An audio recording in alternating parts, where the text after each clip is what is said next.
Minister. So the German Chancellor has once again defended his decision not to send weapons to Israel, which can be used in Gaza. He said a friendship can and must withstand that. From your perspective, what has changed in this relationship? Look, I respect Friedrich Merz. I think he's been a good friend of Israel, but I think he's buckled under. He's buckled under the pressure of false TV reports, the pressure, internal pressure from various groups. And I can say this, and I don't want to talk about him specifically, but I want to say this.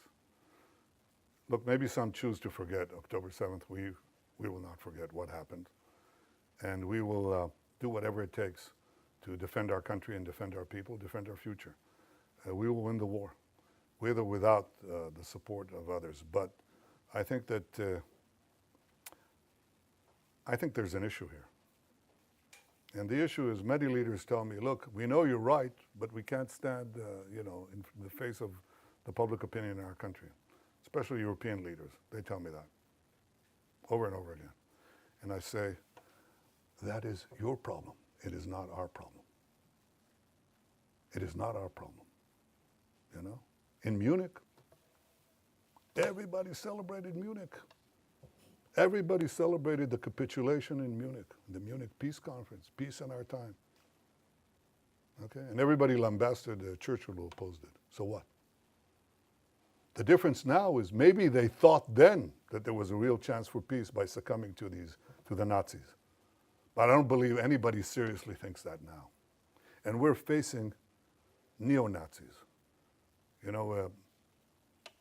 Chancellor Merz's predecessor was here, okay? And on the first or second day of the war, he was there, on the first days of the war. And he said to me, they're exactly like the Nazis. And they are. And we're not going to leave. We're not going to leave the remainder of the Nazi army, in the equivalent of Berlin. Don't go into Berlin and don't finish off the Nazi army, the German army. Of course not. I mean, that's what people are telling us to do. And I'm not going to do it. And the Israeli people are not going to do it. We're going to do it. We're going to do it. But the majority of the people, if you really check it, the majority of the people say, that's a result we can't afford if we want to live here. So we're going to do what we need to do. We're going to do what we need to do. And I hope that Chancellor Merz changes his policy. And you know when he'll change his policy, for sure?